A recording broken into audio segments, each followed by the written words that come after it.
What is going on, guys? Money Webby here, back again on Tuesday. We get a 3-game slate here tonight. We got 2 out of the 3 games, elimination games. That Philly-Miami game, 3-1 in the series in Philly, and then Golden State-San Antonio 3-1 in Golden State here tonight. So both those teams, the home teams, are favored by around 10 or 11 points in that game. So they could easily turn into a blowout. I would say that Philly-Miami has a better shot of staying close. Golden State, San Antonio, I think that game could turn into a blowout in the fourth quarter. You never know, though. San Antonio has been playing better defense on Klay Thompson the last 2 games, so keeping the game closer. But I guess we'll find out here tonight. We have Milwaukee at Boston. That game should be a close one. Going back to Boston, 2-2 there. I think that'll be a very just a competitive game there. So I like these 3 games, though, for DraftKings' sake. So go ahead and drop a like in the video before we get going. I greatly appreciate that. If we can get over 100 likes, I'd love that. So thank you so much for all the support on the video. Yesterday, we had some solid plays. Besides really Ryan Anderson, he really let me down. Didn't get any shots to drop, though. Derrick Rose, playoff D Rose, turned back the clocks yet again. And also Donovan Mitchell had a very good night. James Harden went absolutely bananas in the third quarter, but they blew him out, so that kind of sucked. But, yeah, let's just hop into the plays. I'm going to go with Giannis first off. Here at 9,900, you get a bit of savings off the top 2 with KD and Simmons. So at 9,900 here, just needs like 50-plus drafting points to return value. In these last 2 games, hasn't been able to reach that, but this game against Boston was a blowout, so wasn't able to fill up as many categories and stuff like that, only with 42 drafting points, but in 27 minutes, that's extremely good. And last game, didn't get as many rebounds and didn't fill it up on the defensive end, so I think that was kind of just like a blip in the radar. I think he'll get back to that 50-plus upside that he showed in that first 2 games on the road. And you know what, these in these playoff games, normally teams on the road, the shooting doesn't show up as much. Like, these role players don't play as well. So I think Giannis is gonna have to take over a bit more in this spot. Don Maker, don't really see him playing like Kevin Garnett as much in this game on the road. So I think Giannis is going to take over 50-plus drafting points, some nice value at 9,900. So lock him in there. For my second guy, this is kind of tied on the fact that Josh Richardson, he sprained his shoulder in the last game. He's currently questionable for this game. So I'm guessing that if he does play, he's going to be like less than 100% by a large margin, and he won't get as many minutes as he normally does. But if he doesn't play, then Winslow should get some starting minutes here at 5,000 going against Philly. He'll kind of fill in that role for Richardson, and he's been playing fairly well the last 2 games. He did very well in that game, game 3 there with 44 drafting points. Not bad in the last game. He started off a little bit better, but didn't finish that well. He is kind of a scorer that isn't very efficient, but he does fill it up in multiple categories for DraftKings, which is nice with the rebounds, assist, and some points. So I think at 5,000 here with Richardson looking kind of questionable for tonight's game. I like Winslow in this spot, and he's really going to be the guy that steps in there for that role. So Winslow, lock him in there. For my third guy, another guy that's going to benefit with Richardson out is going to be Dwayne Wade. He's not as much as a benefactor of that injury, but Tyler Johnson hasn't been doing nearly anything in the starting lineup, and Dwayne Wade has been really that guy that has been keeping the games like competitive for the most part. He's been scoring very well. Last game, he put up 22 shots and 35 drafting points, so he was really trying to win that one. I think here he doesn't want to go down 4-1.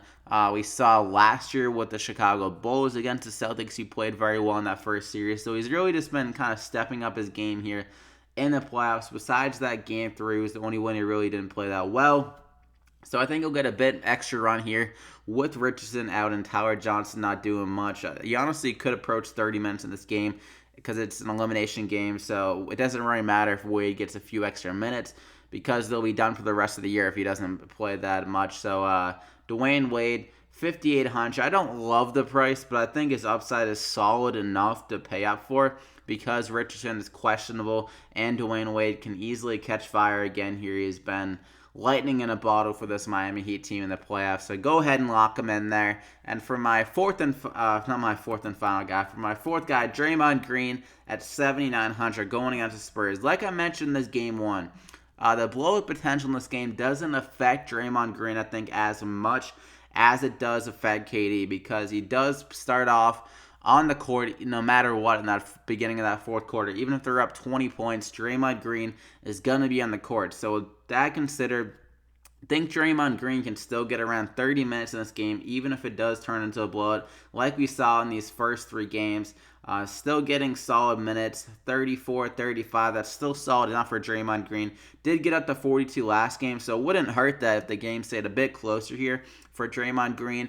But it doesn't affect him as much as these other guys. So I think he's going to still be able to fill it up in every category, points, rebounds, assists. He's been very close to triple doubles in this series. Hasn't got one yet, but I think that was a great sign last game that he got 18 rebounds. So if he can get over 10 rebounds, I think he can score over 10 points. And then if the assist can get over 10, obviously that's a triple double. I just said like the most obvious thing ever, but I think he'll be doing enough to fill it up in every category and get over 40 DraftKings points again. 3 out of the 4 games, he has gotten 40 plus, and at 7,900 for him to return 5 times value, just needs around 40. So good spot here. That elimination game, Draymond Green's going to be flying around here, I think. So lock him in there. And for my fifth and final guy now for the core, Jaylen Brown just has a great matchup against Milwaukee, as I mentioned in Game 1. And throughout the series, he's really been that guy that's stepping up for this Boston team. 3 out of the 4 games, 34, 39, and 53. In that third game, it was a disaster. The Boston offense just couldn't get anything going. So I kind of throw that game out of the window. But this game here, back to Boston after losing 2 straight. I think Boston and Jaylen Brown are just really going to be pissed off here and motivated to get this W.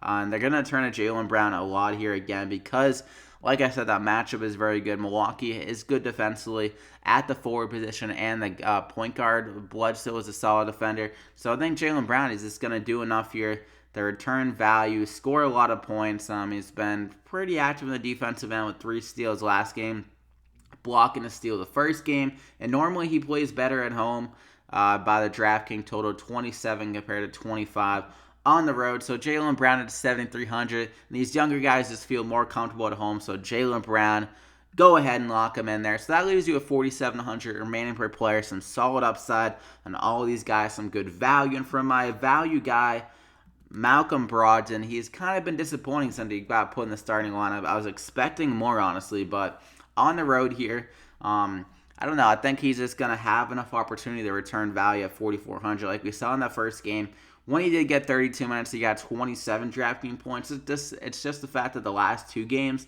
hasn't been able to get as many shots. But on the road here, he's more, I don't know, I feel like he is more mature than some of these guys on the team, like Don Maker.